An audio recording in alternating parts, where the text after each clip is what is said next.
এই তীর্থে এলে পূর্ণার্থীদের ভগবান শিব আর ভগবান বিষ্ণুর দুজনেরই আশীর্বাদ প্রাপ্তি হয়।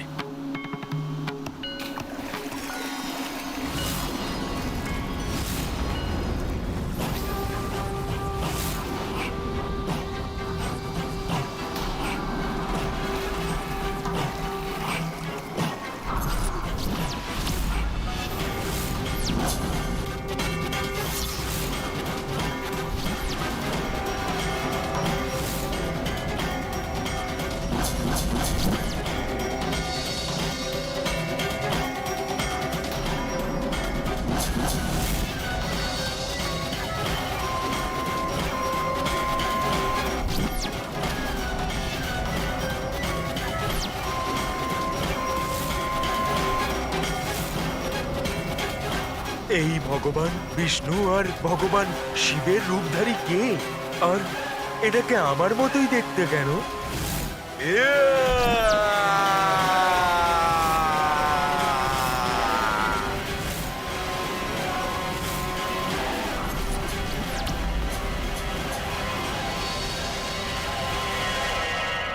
প্রভু, আমার অদ্ভুত কেন মনে হচ্ছে বলুন তো? শ্রীহরি, ভোলানাথ এবং আমার নিজের একত্রিত রূপ কেন দেখতে পাচ্ছি আমি?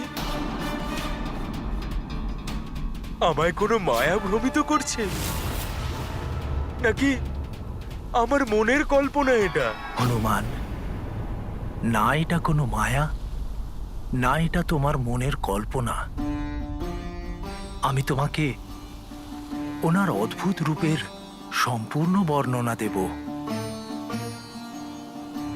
যাতে তুমি স্বয়ং বুঝতে পারবে যে তোমার এমন অনুভূতি কেন হচ্ছে।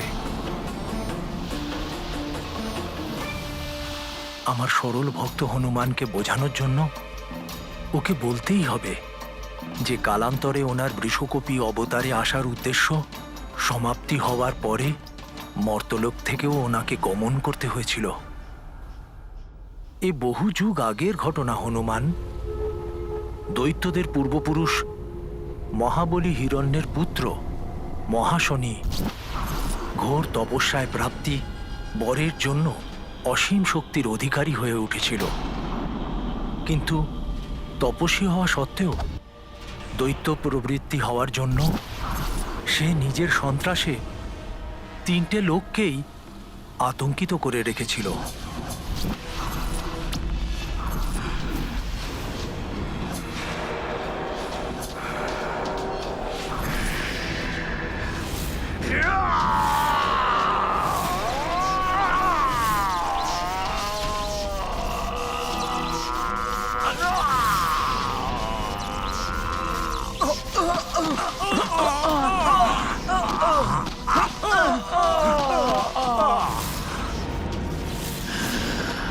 আমার সেনাদের বিনাশ করলে দৈত্যরাজ মহাশনি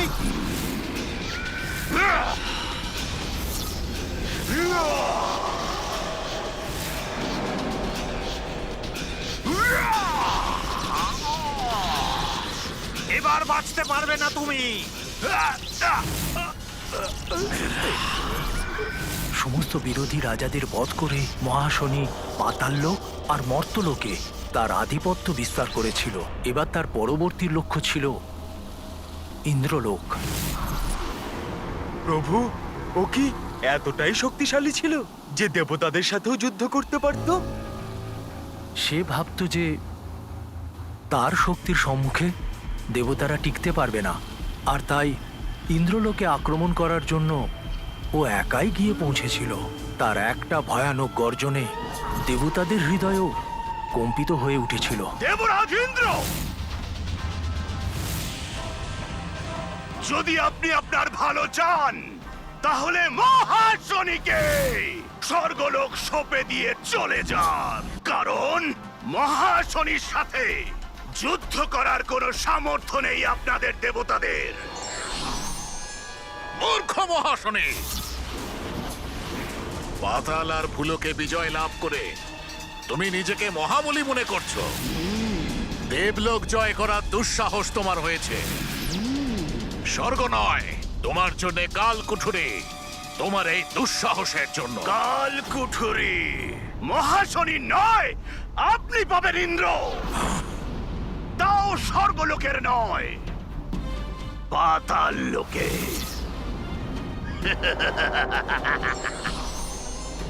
খুব ভালো যে আপনারা সবাই এখানে এসেছেন দেবতারা। এখন আপনারাও দেখবেন যে মহাশনি কেমন ভাবে আপনাদের এই ইন্দ্রদেবকে বন্দি করে ফেলে। তোমার এই দুঃসাহসের জন্য শাস্তি আমি তোমাকে দেব মহাশনি। আমার প্রচন্ড অগ্নি অস্ত্রে নিমেষের মধ্যেই ভস্ম হয়ে যাবে তুমি।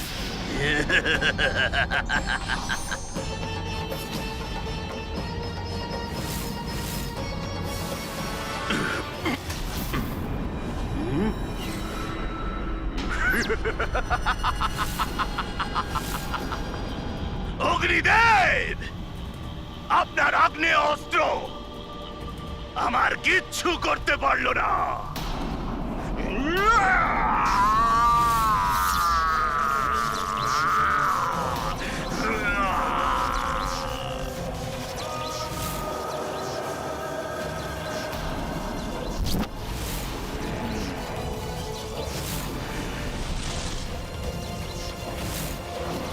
মূর্খ দেবতারা ব্যর্থই চেষ্টা করছেন এই ইন্দ্রদেবকে বাঁচানোর।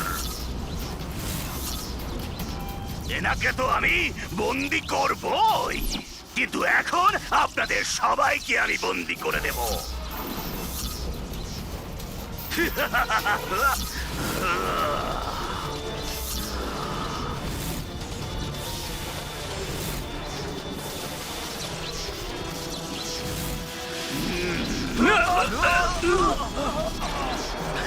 মহাশনি!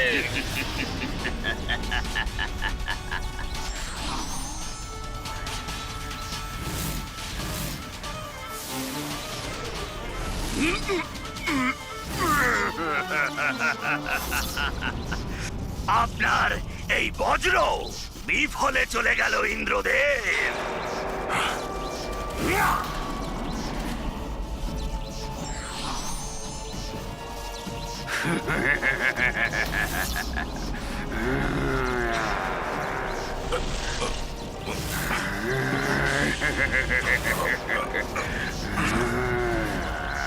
মহাশনি, ছেড়ে দাও আমাকে, ছেড়ে দাও।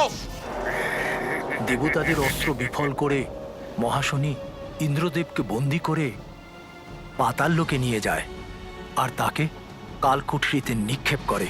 দেখলেন ইন্দ্রদেব, কে কাকে বন্দি করলো? মহাশনি আপনাকে এই কালকুঠরিতে বন্দি করে নিয়েছে। তার মানে স্বর্গলোকেও মহাশনি তার আধিপত্য বিস্তার করেছিল।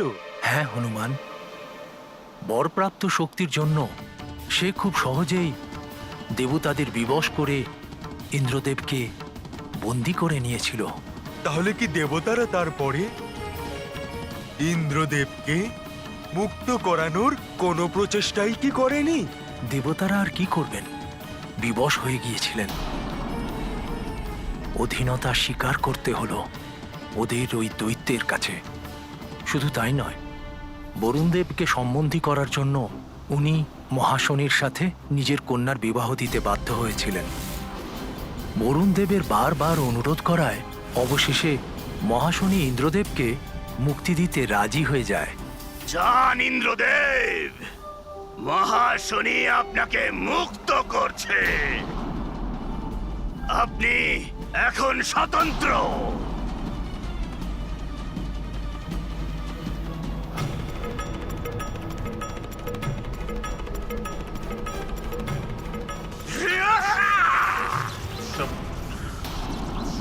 শুনুন দেবরাজ ইন্দ্র, আপনাকে মুক্ত করেছি আমি, স্বর্গকে নয়। স্বর্গ আর সকল দেবতা এবং আপনি সব আমার অধীনে। আর হ্যাঁ, কোন রকম ছলনা বা কপটতা করার পূর্বে মনে রাখবেন যে আমার এই প্রচন্ড জটা শুধুমাত্র কেশ নয়, এগুলো জম্পাস, যেটা আপনাদের কৃপার জন্য মৃত্যু ফাঁস, তো অন্য দেবতাদের জন্য ধারালো খড়গ।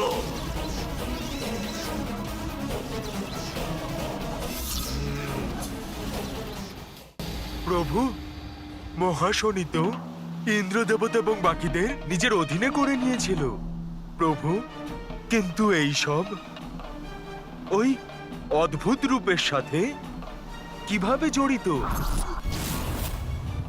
যার আভাস আমি পেয়েছিলাম? আমি সেটাই বলতে চলেছি হনুমান। যখন ইন্দ্রদেবের স্ত্রী দেবী শচী পরাজিত হওয়া ইন্দ্রদেবের দশা দেখলেন, সেটা উনি সহ্য করতে পারেননি। উনি ব্রহ্মার থেকে এর প্রতিকার জানতে চেয়ে ব্রহ্মলোকে গেলেন। তখন উনি ব্রহ্মার থেকে জেনেছিলেন যে মহাশনি বরদান পেয়েছে যে তার বধ এমন কোনো মহাশক্তির হাতেই হবে যে একসাথে মহাদেব শিব এবং শ্রীহরি বিষ্ণুদেবের শক্তি থেকে উৎপন্ন হয়েছে। সেই জন্যেই দেবতাদের শক্তির প্রহারের ওর ওপর কোনো প্রভাবই পড়েনি। তাহলে কি প্রভু এটা সেই রূপই যার আমি এখানে আসার আগে থেকেই আভাস পাচ্ছিলাম বারবার? মহাশনির বরপ্রাপ্তি হবার বিষয়ে জানার পরে দেবী শচী ইন্দ্রদেবকে সঙ্গে নিয়ে এই গোদাবরী আর ফেনা নদীর সঙ্গমে এসেছিলেন। আর এখানে এসে ওনারা দুজনেই শ্রীহরি নারায়ণ আর মহাদেবকে প্রসন্ন করার জন্য ঘোর তপস্যা করেছিলেন। বহু যুগ তপস্যা করার পরে মহাদেব এবং শ্রীহরি তাদের বর প্রদান করবেন ঠিক করেন।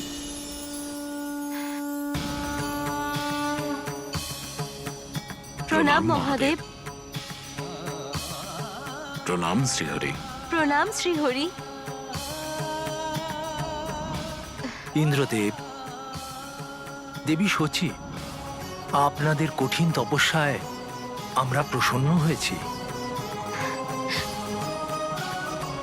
সুতরাং আপনারা দুজন তপস্যার ফল লাভ করার জন্য যোগ্য হয়ে উঠেছেন। বলুন, কি বর চান আপনারা? দুষ্ট দৈত্যরাজ মহাশনির অন্ত। আর ওর অন্তের পরে স্বর্গ সমেত ত্রিলোকের শান্তি। তথাস্তু।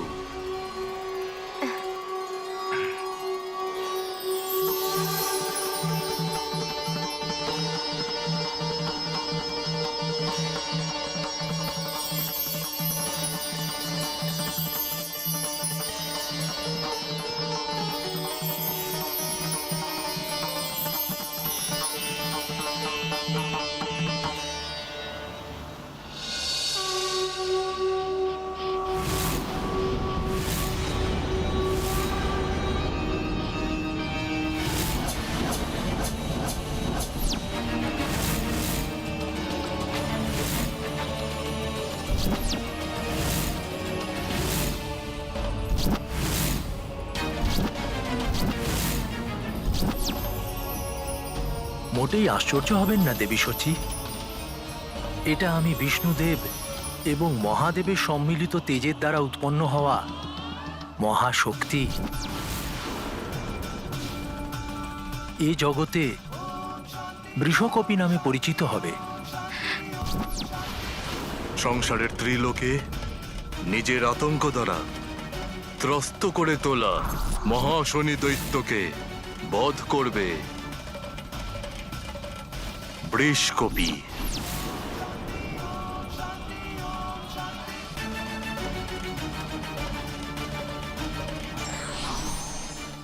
হে মহাবলশালী বৃষকপি, দুষ্ট দৈত্যরাজ মহাশনির অন্ত করে আমাদের সবার উপকার করুন এবং ত্রিলোককে ওর আতঙ্ক থেকে মুক্ত করুন।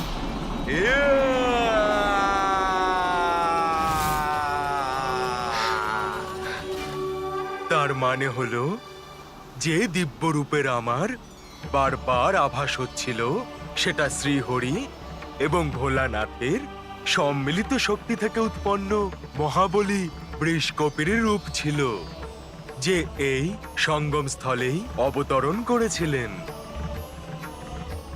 হ্যাঁ হনুমান, সেই জন্য এই স্থানের নাম বৃষকপি তীর্থ হয়েছে।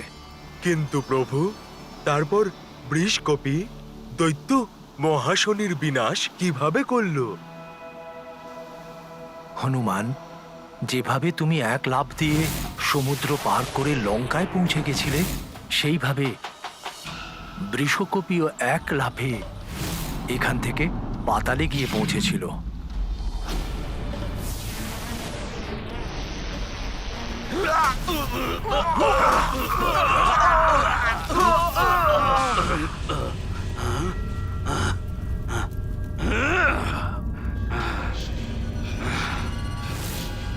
পাতাল লোকে এরকম ভূকম্প, এই ধরিত্রীতে ফাটল ধরা কে করতে পারে এমন দুঃসাহস? মহাশনি!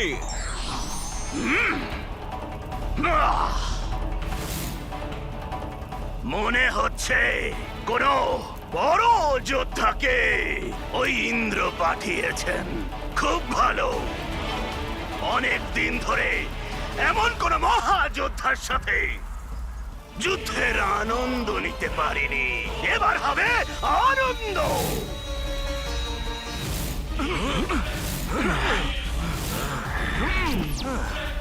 তুমি যেই হও না কেন, তোমার মৃত্যু তোমাকে এখানে টেনে এনেছে।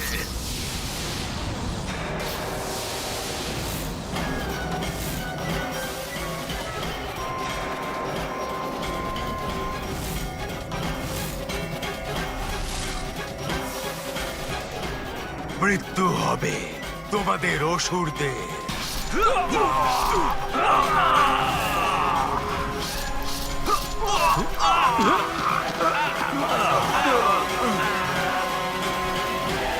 মহাশনি, কোথায় আছো তুমি?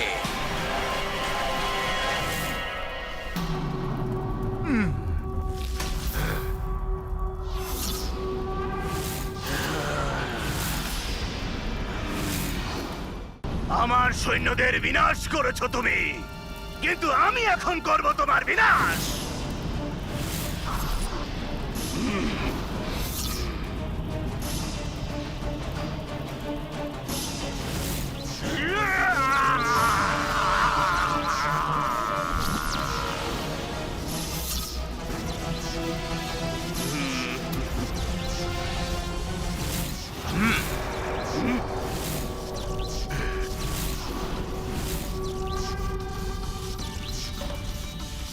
মহাশনি, বিনাশ তো হবে তোমার। সর্বনাশ হয়ে যাবে। এ আবার কে, যার কাছে আমার জটা এমন ভাবে পরাজিত হচ্ছে?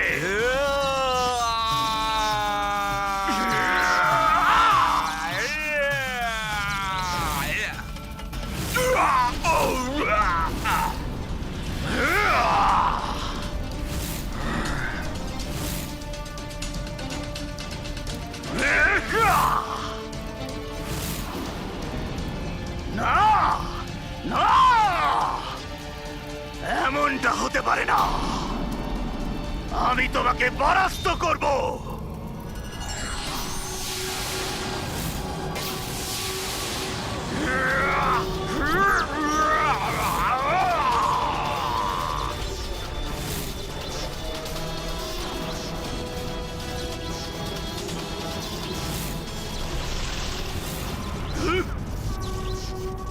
আমার প্রহার এমন বিফলে যাচ্ছে কিভাবে? না, তোমার বিনাশ হবে, অবশ্যই হবে।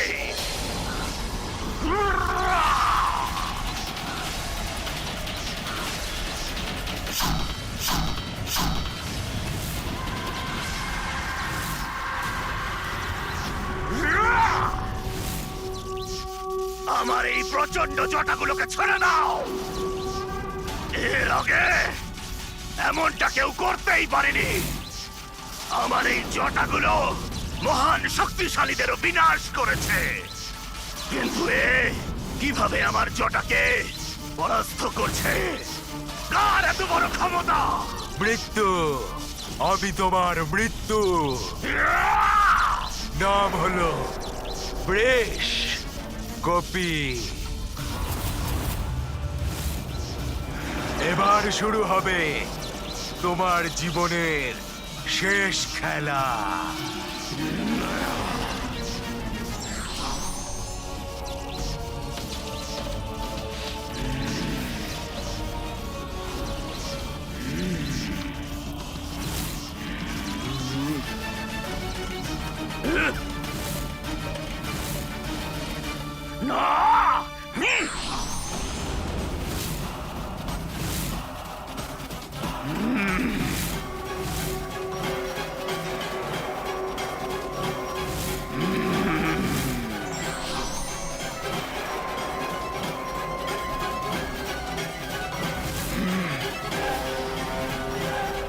না, এমনটা হতে পারে না। আমার মৃত্যু কিছুতেই হতে পারে না। আমাকে কেউ বধ করতে পারে না।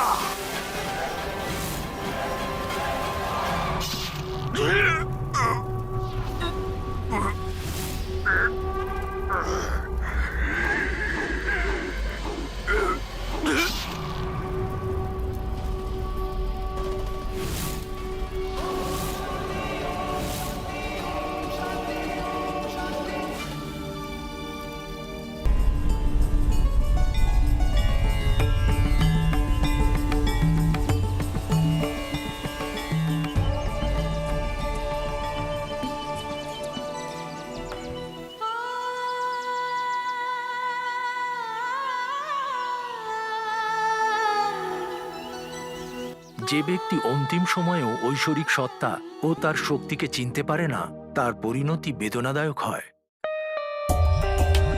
For more updates, subscribe to our channel, click the show links and enjoy watching the videos.